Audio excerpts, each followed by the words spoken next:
Hello, friends. This is Dave Hurwitz, executive editor at ClassicsToday.com, here with the golden age of descriptive music, number 2, 1910 to 1919.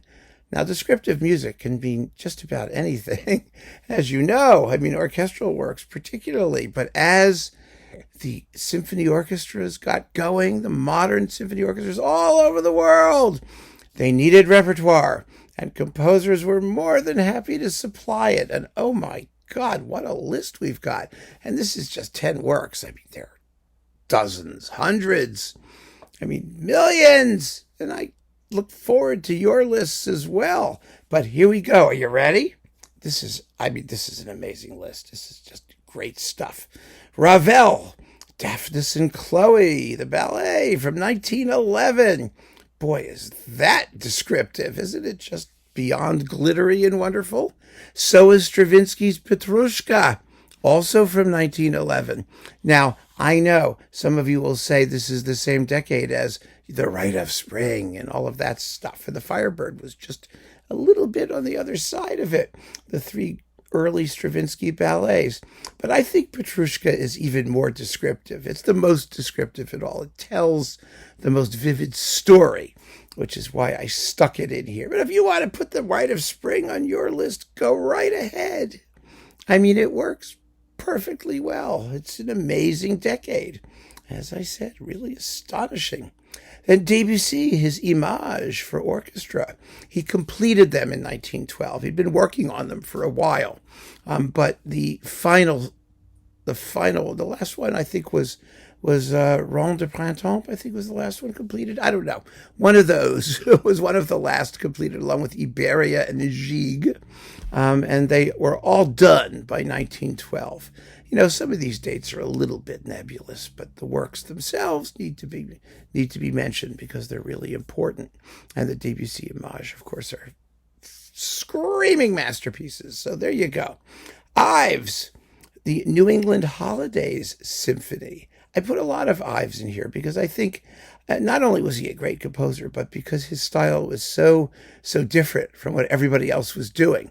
And now that he's become sort of a mainstream classic, he needs to be inserted in these lists, I think, so that people get a sense of just the range of what was happening at the time.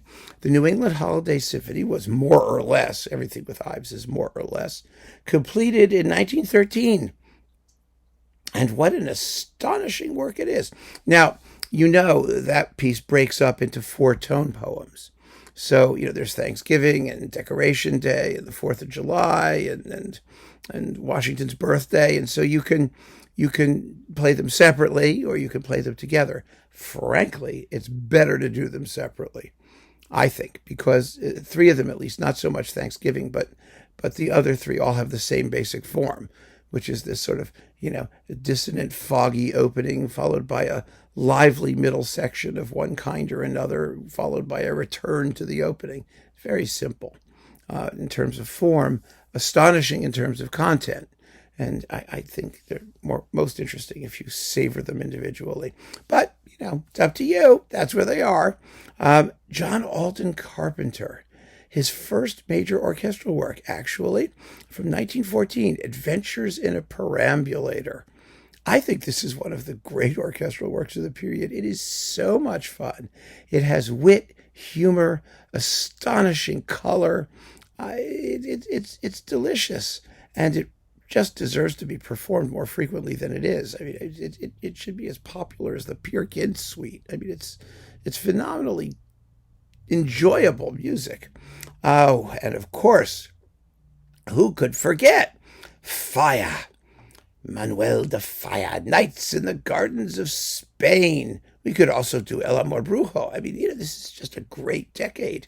But Nights in the Gardens of Spain, oh, that gorgeous, soulful, wonderful tone poem / piano concerto in 3 movements. What a piece of descriptive music that is. And I get into that. That's one of those pieces that I collect compulsively. It may show up on another list at some point because it just gets me. What can I tell you? I listen to it and I just wallow. So, oh my goodness, yes, Strauss's Alpine Symphony came out in 1915. It's not really a symphony. It's a day in the life of an Alp, as we all know. And it's big and it's loud and it's got, I don't know how many, 16 French horns or 20 French horns or something. Oh, I mean, just crazy amounts of instruments and gobs of, harps and organ, and there's a thunder machine. And, oh, it's just terrific. Absolutely terrific. It doesn't get more descriptive than that, does it? I'll never forget seeing it live for the first time. It was with the New York Philharmonic. And, it has cowbells. And when Mahler uses cowbells, it's in a very philosophical way, very transcendental way. It's the last glimpse of earthly life down in the valley, heard from the top of a mountain. It's so ethereal and so beautiful. When Strauss does it, it's just cows. I mean, it's just a cow. That's all it is. And the cow guy came walking backstage and everybody laughed. It was so funny. And I think we should laugh. I mean, it's amusing. It's absolutely amusing. The orchestra's going, ba-da-da, da-da-da, da-da-da. Then there's this percussionist. He had his cowbells strapped on just like a cow. It was not around his neck, but it was a rack of cowbells. And so he sort of moseyed on and moseyed around the stage for a while. And oh my God, it was funny. Zubin Mehta was conducting. It was a wonderful performance. Prokofiev, the Scythian Suite. Yes, for all you Scythians out there, one of his first major orchestral works. Remember, it was written as a ballet for Diaghilev and rejected. And so Prokofiev took the music and turned it into this fabulous, gorgeous suite. It's just it was his answer to the Rite of Spring. He heard that and he said, well, anybody could do that. I could do that. 1915. Well, he didn't quite do that, but it's still an awful lot of fun. Respighi. He's out. He's up. Yes, Respighi. The Fountains of Rome. The first of the great Roman trilogy. And in the next decade, we would get the others, the rest of the little suckers. And so the Fountains of Rome, oh my God, it's gorgeous. I mean, if that isn't descriptive music, then what is? Holst, The Planets, 1917. I mean, it's as popular as anything can be. And I think it's just, it's a wonderful work. People don't give it as much credit as it deserves. Holst was not actually illustrating planets. He was illustrating their astrological significance or something like that, or their, in some sort of mythology, that kind of thing, because, music can't do Pluto.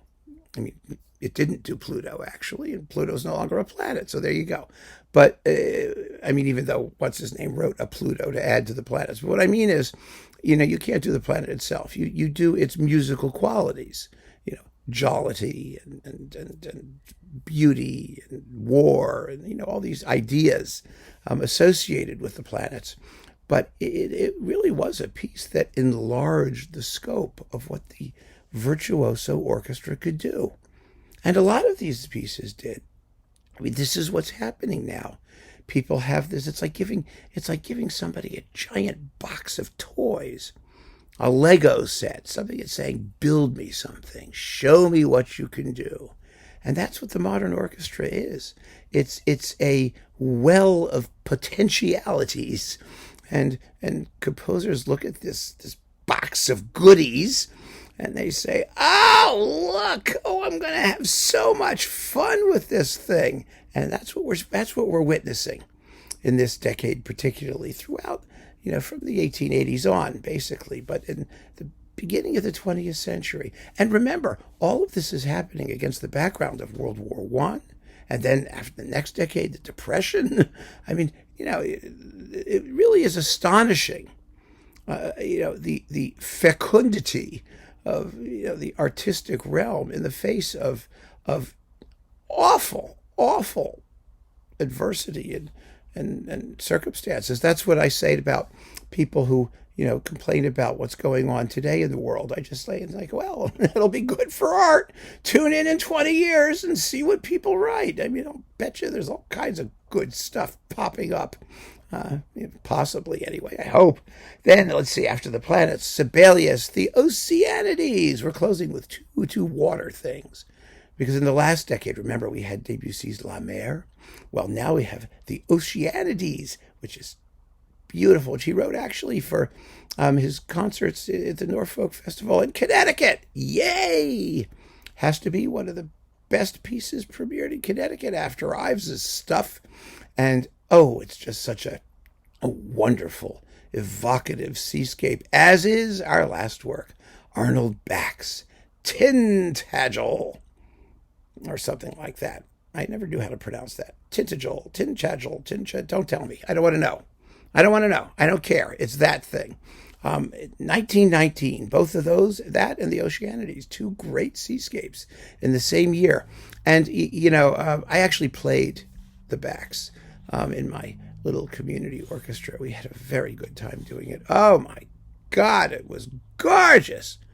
What a beautiful and enjoyable piece to listen to and to play.